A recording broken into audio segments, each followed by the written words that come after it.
Hello everyone, welcome back to my channel Skill Arc. मैं हूं प्रियंका और जो आज की हमारी क्लास रहेगी, इस क्लास में एक्सरसाइज 4.6 हम स्टार्ट कर रहे हैं। तो इसके जो सारे बेसिक्स हैं वो हम देख चुके हैं पिछले वीडियो में, तो पिछले वीडियो को ज़रूर देख लीजिएगा क्योंकि उसके सारे कॉन्सेप्ट हम यहाँ पर यूज़ करेंगे। ठीक है, तो पिछले वीडियो की लिंक ऊपर मिल जाएगी, बाकी डिस्क्रिप्शन बॉक्स में जैसे जैसे हमारे चैप्टर कंप्लीट होते जा रहे हैं सभी की प्लेलिस्ट की लिंक मैं मेंशन करते जा रही हूँ।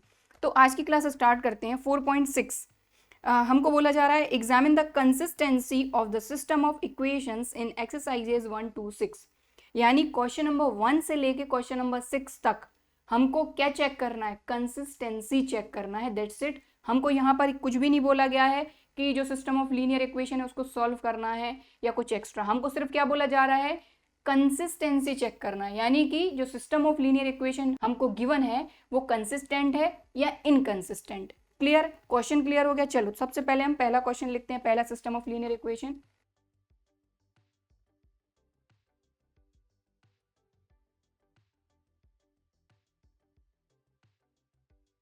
ठीक है, तो क्वेश्चन नंबर 1 है हमारा, हमको चेक करना है कि ये जो सिस्टम ऑफ लीनियर इक्वेशन है ये कंसिस्टेंट है या इनकंसिस्टेंट है। तो चेक करने के लिए सबसे पहले तो हम क्या करेंगे, हमारी ए मैट्रिक्स लिखेंगे। ए मैट्रिक्स के अंदर सारे के सारे कॉफिशिएंट्स आते हैं, तो इसीलिए इसको हम कहते हैं कॉफिशिएंट मैट्रिक्स। ठीक है, तो यहाँ पर x का कॉफिशिएंट क्या है? 1 है, यहाँ x का कॉफिशिएंट है 2, यहाँ पर y का कॉफिशिएंट है 2, यहाँ पर y का कॉफिशिएंट है 3। तो x के सारे कॉफिशिएंट पहले कॉलम में, y के दूसरे कॉलम में, तो दो ही वेरिएबल है। ठीक है, इसके बाद x इक्वल टू, ये होती है हमारी वेरिएबल मैट्रिक्स। कौन कौन से वेरिएबल है? x वेरिएबल और y वेरिएबल। फिर इसके बाद जो b होती है हमारी, वो होती है हमारी कॉन्स्टेंट मैट्रिक्स, जिसमें हमारी जो कांस्टेंट वैल्यू होती है वो हम लिख लेते हैं। तो सबसे पहले तो हमने इन सारी चीज़ों को लिख लिया। अब हमको बोला जा रहा है कि आप चेक करिए कि ये कंसिस्टेंट है या इनकंसिस्टेंट है। तो कंसिस्टेंसी चेक करने के लिए हमको सिर्फ और सिर्फ फाइंड करना है डिटर्मिनेंट ऑफ ए मैट्रिक्स, यानी जो हमारी ए मैट्रिक्स है इसका डिटर्मिनेंट फाइंड करना है। तो डिटर्मिनेंट फाइंड कर लेते हैं, 1 2 2 3। डिटर्मिनेंट फाइंड करेंगे तो डिटर्मिनेंट फाइंड कर लेते हैं, क्या आ जाएगा? 3 का 1 में मल्टीप्लाई, 3 1 जार 3, बीच में माइनस 2 2 जार 4। तो यहाँ पर आप देख रहे हैं ये आ गया है -1। कहने का क्या मतलब हुआ कि determinant of A is not equal to 0।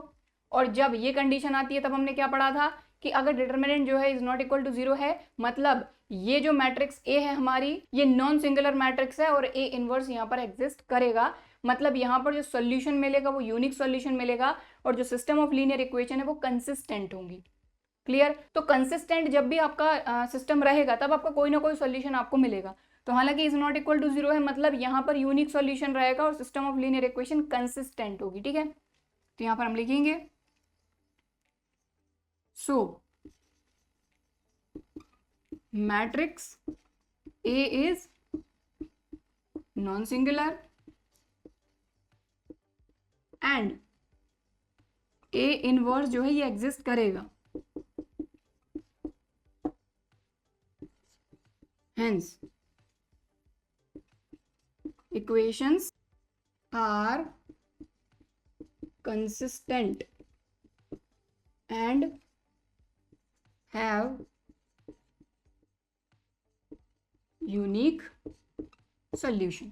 ठीक है, तो हालांकि हमसे सिर्फ एक ही चीज पूछी है ये, लेकिन इस कंडीशन में क्या क्या चीज़ें हो सकती हैं ये मैंने सारी आपको बता दी। ठीक है, कि कभी भी आपको ज़रूरत पड़ती है तो एटलीस्ट आपको पता होना चाहिए। ठीक है, तो क्वेश्चन नंबर 1 में ये सिस्टम ऑफ लीनियर इक्वेशन था। सबसे पहले हमने हमारी ए मैट्रिक्स लिखी। ए के अंदर सारे के सारे कॉफिशिएंट आते हैं, इसलिए हम इसको बोलते हैं coefficient matrix.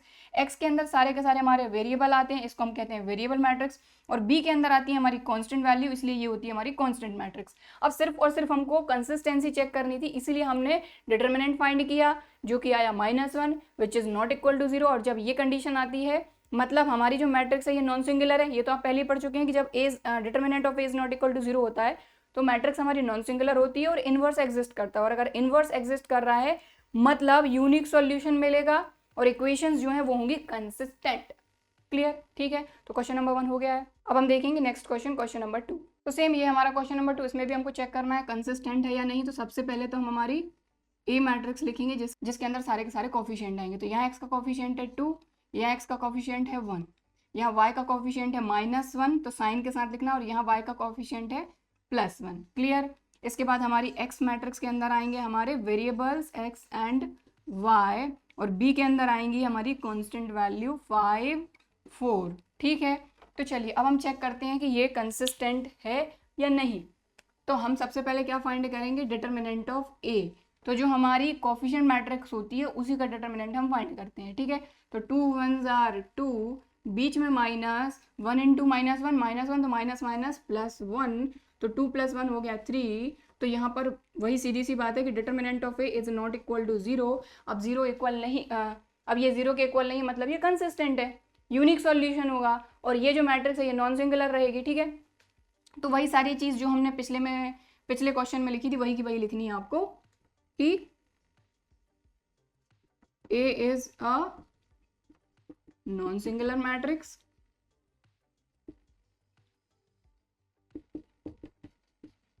and A inverse exists. So equations are consistent and have unique solution. तो देखो यहाँ पर अगर हमको बोला जाता कि सिस्टम ऑफ लीनियर इक्वेशन को हमको सॉल्व करना है, तो जैसे यूनिक सॉल्यूशन आया तो इसको हमको आगे सॉल्व करना पड़ेगा, हमको वो सॉल्यूशन फाइंड करना पड़ेगा जो हमारा यूनिक सॉल्यूशन है। बट यहाँ पर हमको सिर्फ चेक करना है कि कंसिस्टेंट है या इनकंसिस्टेंट है, इसलिए सिर्फ हम इतना ही कर रहे हैं इसको।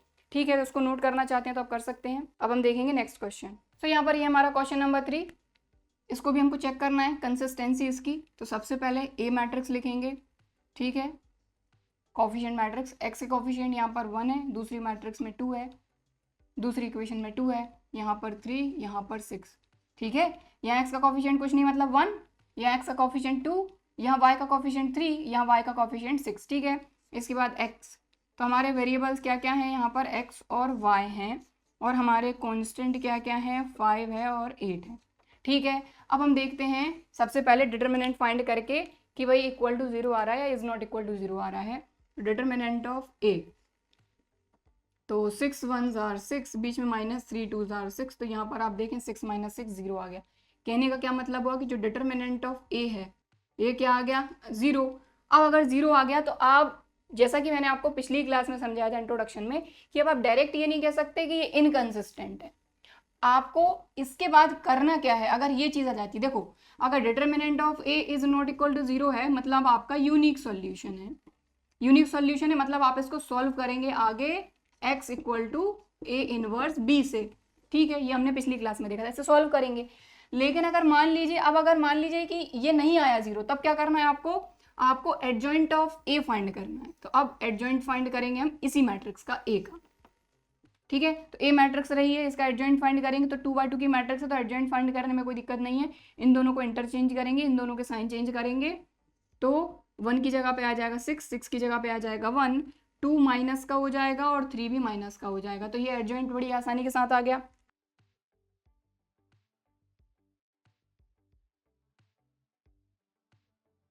ठीक है, तो एडजॉइंट आ गया। अब हमको क्या करना है, नाउ एडजॉइंट ऑफ ए में मल्टीप्लाई करना है बी का। ठीक है, तो मल्टीप्लाई करते हैं, तो एडजॉइंट ऑफ ए क्या है हमारा, 6 - 3 -2 1 इंटू बी मैट्रिक्स है हमारी 5 8। इसलिए हमको स्टार्टिंग में सबसे पहले हमारा ए मैट्रिक्स लिख लेना है, एक्स लिख लेना है और बी लिख लेना है, क्योंकि इनकी जरूरत लग सकती है हमको। ठीक है, ये लिख लिया। अब बस 2 मैट्रिक्स का मल्टीप्लाई करना है, कर देते हैं। तो यहाँ एक ही कॉलम है। ठीक है, तो पहली रो का इस कॉलम में कर देंगे तो एक एलिमेंट मिलेगा, 6 5s are 30। ठीक है, और -3 का 8 में करेंगे तो ये आ जाएगा -24। 30 में से 24 माइनस होगा तो आ जाएगा 6। ठीक है, तो पहली रो का पहले कॉलम में किया तो एक एलिमेंट, अगर दूसरी रो होती, अगर दूसरा कॉलम होता तो यहाँ एक एलिमेंट आता, बट अब नहीं आएगा। अब इसके बाद देखें, इसका इसमें करेंगे तो -2 का 5 में तो -10 और 8 का 1 में तो 8, तो ये आ जाएगा अपना -2। अब आप ये देखें कि जो adjoint of A into B हमने फाइंड किया है, हमने क्या फाइंड किया है, एडजॉइंट ऑफ ए फाइंड किया है, इसका मल्टीप्लाई हमने बी से किया है। क्या ये 0 आ रहा है, कहीं से दिख रहा है आपको 0? 0 नहीं आया ना, तो यहाँ हम लिखेंगे which is not equal to 0। हमने adjoint of A into B find किया, ये 0 नहीं आया। अब इस कंडीशन में जब ये 0 नहीं आता तब हम कह सकते हैं कि equations are inconsistent and have no solution, या सॉल्यूशन डज नॉट एग्जिस्ट। ठीक है, या फिर आप कह सकते हैं सॉल्यूशन डज नॉट एग्जिस्ट। ठीक है, no solution, solution does not exist, बात एक ही है। समझ में आई बात? अगर ये इक्वल टू 0 आ जाता उस कंडीशन में क्या होता? ठीक है, आपका सॉल्यूशन यहाँ खत्म हो चुका है। मैं एक और कंडीशन आपको इसमें बता रही हूँ कि अगर मान लीजिए आप adjoint of A into B find करते और वो भी आ जाता 0, इस कंडीशन में इधर कंसिस्टेंट और इनकंसिस्टेंट, यानी दोनों में से कुछ भी हो सकता है। ठीक है, उसमें कोई श्योर नहीं है हम कि ये कंसिस्टेंट ही होगा या इनकंसिस्टेंट ही होगा, लेकिन कंसिस्टेंट के लिए कंडीशन क्या है कि हमारा determinant of A is not equal to 0 आ जाए तो कंसिस्टेंट है, adjoint of A into B is not equal to 0 आ जाए तो इनकंसिस्टेंट है। ठीक है, ये दो चीजें हैं जिनमें हम श्योर होके बोल सकते हैं कि ये कंडीशन कंसिस्टेंट की है, ये कंडीशन इनकंसिस्टेंट की है। लेकिन अगर ये भी 0 के इक्वल आ जाए तो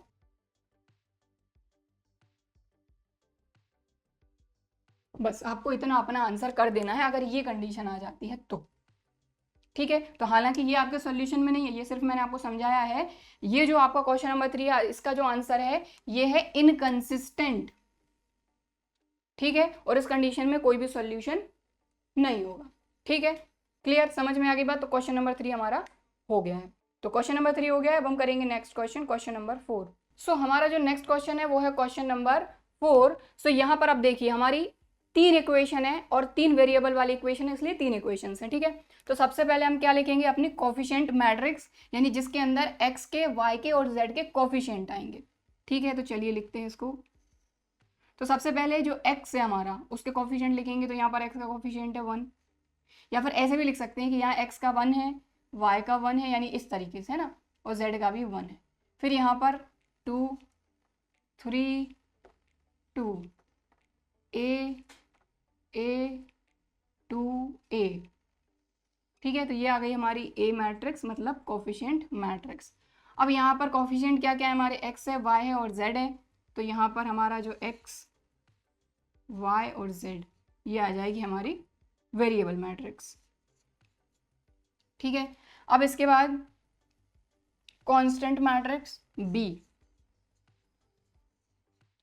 1 2 4। ठीक, तो सबसे पहले तो हमने इन सभी को लिख लिया क्योंकि इनकी हमको जरूरत लगती है। अब हमको देखना है भाई ये कंसिस्टेंट है या इनकंसिस्टेंट है, तो उसके लिए हमको डिटरमिनेंट ऑफ ए फाइंड करना होगा। तो चलो करते हैं भाई।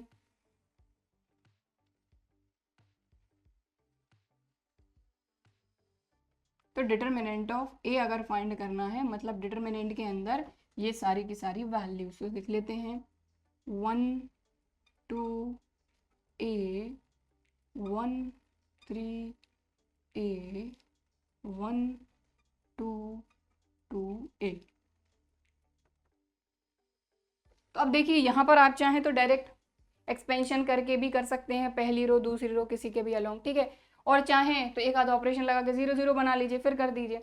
लेकिन इतना करने की जरूरत नहीं है, सिर्फ हमको क्या करना है? डिटरमिनेंट फाइंड करना है। तो जो पहली रो है उसी के अलोंग हम इसको एक्सपेंड कर देते हैं। तो देखिए जरा, ये 1, तो 1 को लिख लेते हैं। चलिए, ये रो गई, ये कॉलम क्या? 3 2 6a, बीच में -2 इंटू a 2a। ठीक है, फिर -1, यहाँ माइनस क्यों लगेगा? क्योंकि पोजीशन जो है वो 1 2 है ना। तो ये कॉलम क्या? ये रो गई 2 2 4a, बीच में -2a। ठीक है, फिर +1, ये कॉलम क्या? ये रो गई 2a -3a। ठीक है, यहाँ जगह नहीं थी, यहाँ लिख लिया।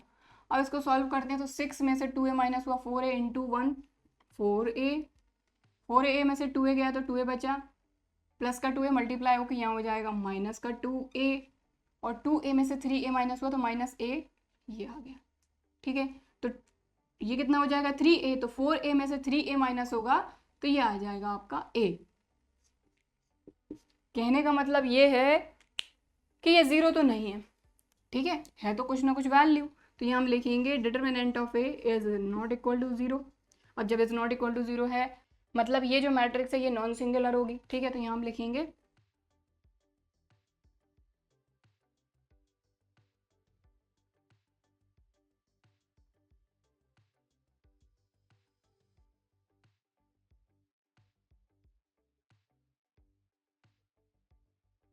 तो कंसिस्टेंट है ये सिस्टम ऑफ लीनियर इक्वेशन, ठीक है। तो क्वेश्चन नंबर 4 हो गया हमारा। हमको चेक करना था कंसिस्टेंट है या नहीं, तो हमने चेक कर दिया कि भाई कंसिस्टेंट है। यहाँ पर हमको नहीं बोला गया है कि इसको सॉल्व करना है, इसका सॉल्यूशन फाइंड करना है, तो हम नहीं करेंगे, ठीक है।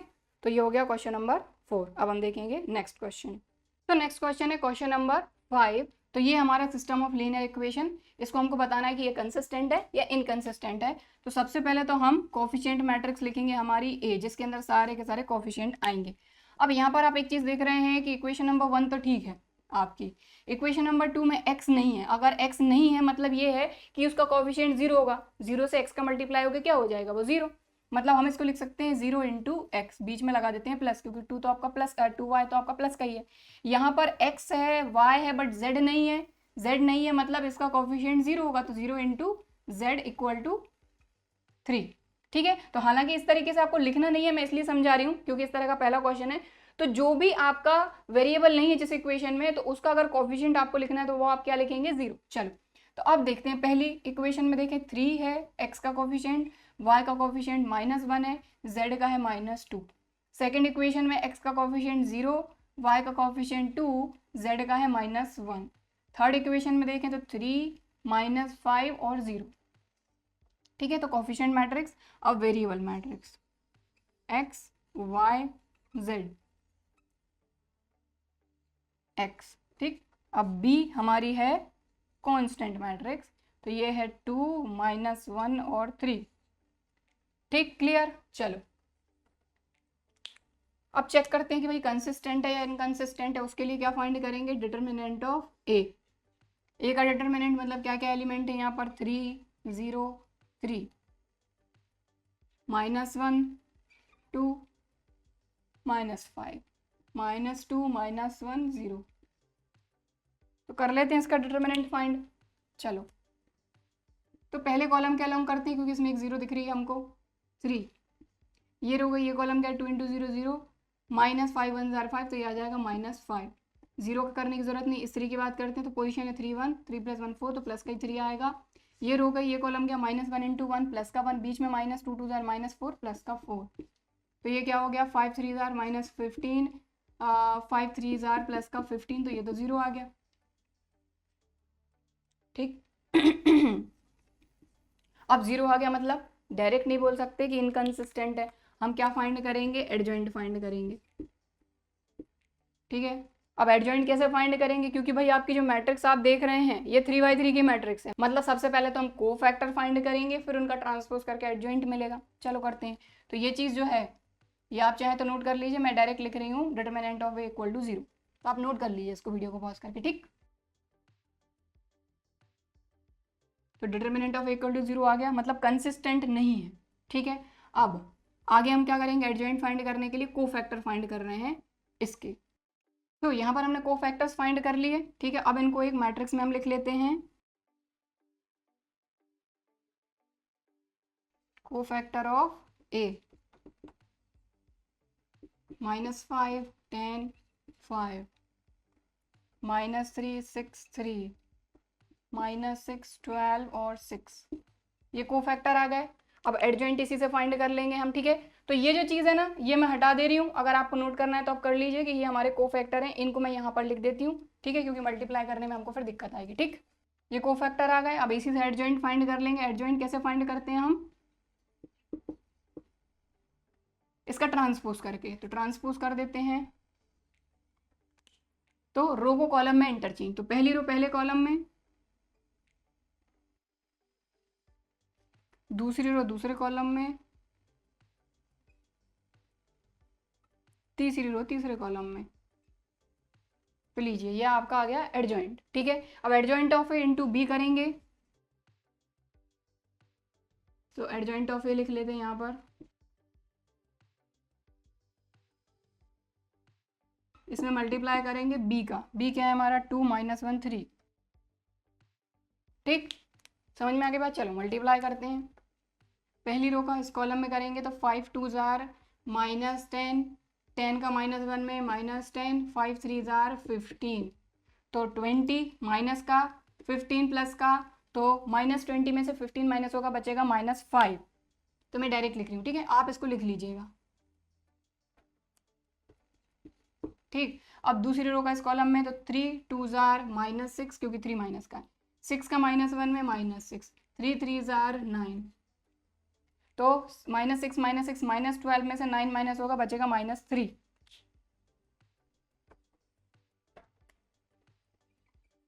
ठीक है, अब तीसरी रो का करेंगे, -6 × 2, 6 2 जार -12, 12 का -1 में -12, 6 3 जार 18, 24 हो जाएगा ये। 24 में से 18 माइनस होगा तो कितना बचेगा, -6। तो अब आप ये चीज देख पा रहे हैं कि जो हमने adjoint of A into B find किया है, क्या वो 0 के इक्वल आ रहा है? नहीं आ रहा है। तो यहाँ हम लिखेंगे adjoint of A into B is not equal to 0, इसलिए ये क्या होगा, इनकंसिस्टेंट। ठीक, क्लियर। और जो सॉल्यूशन रहेगा वो रहेगा नो सॉल्यूशन या सॉल्यूशन डज नॉट एग्जिस्ट। तो क्वेश्चन नंबर 5 हो गया है। तो इसमें भी वही करना है। तो चलिए सबसे पहले ए मैट्रिक्स लिखते हैं, सारे के सारे कोफिशिएंट। यहाँ से देखें, 5 -1 4 2 3 5 5 -2 6। ठीक, इसके बाद x में वही xy आएगा और b लिख लेते हैं हम। आपको पूरा लिखना है ना, जैसे अभी तक हमने क्वेश्चन किए। b लिख लेते हैं। b में कौन कौन से एलिमेंट आएंगे, 5 2 -1, और जो x रहेगा उसमें क्या आएगा हमारा, x y z। ठीक है, अब यहाँ पर सबसे पहले तो डिटर्मिनेंट ऑफ ए फाइंड करेंगे, उसी से हमको पता चलेगा कि कंसिस्टेंट है या इनकंसिस्टेंट है। तो चलिए यहाँ पर करते हैं। तो डिटर्मिनेंट ऑफ ए, तो ए मैट्रिक्स के सारे एलिमेंट डिटर्मिनेंट में।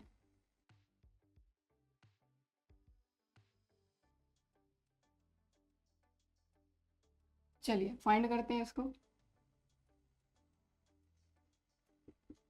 तो पहली रो के अलोंग कर लेते हैं। तो 5, ये रो ये कॉलम है, 3 6 जार 18, बीच में -2 5 जार 10, माइनस का 10 तो प्लस का 10, माइनस यहाँ लगेगा पोजीशन के हिसाब से, और ये खुद एक माइनस का है तो माइनस माइनस प्लस 1।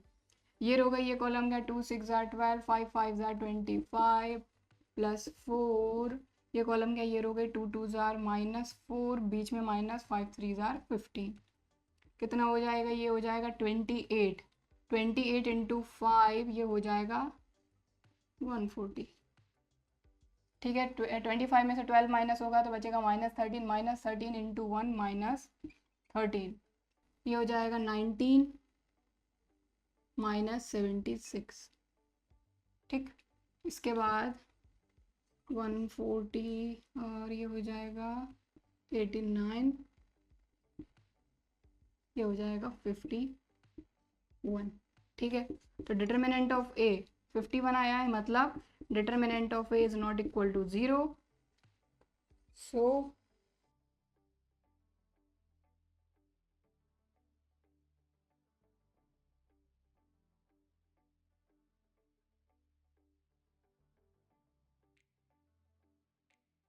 ठीक है, तो ये हो गया आपका क्वेश्चन नंबर 6। नोट करना चाहते हैं तो आप कर सकते हैं। बाकी आज की क्लास में इतना ही करेंगे। आज की क्लास में हमने ये समझा कि भाई अगर कोई भी हमको सिस्टम ऑफ लीनियर इक्वेशन दिया है तो हमको आगे कैसे बढ़ना है। अगर आपका determinant of A is not equal to 0 आ जाता तो आपको वही समझ जाना है कि इसका यूनिक सॉल्यूशन होगा और आपको सॉल्यूशन फाइंड करना है।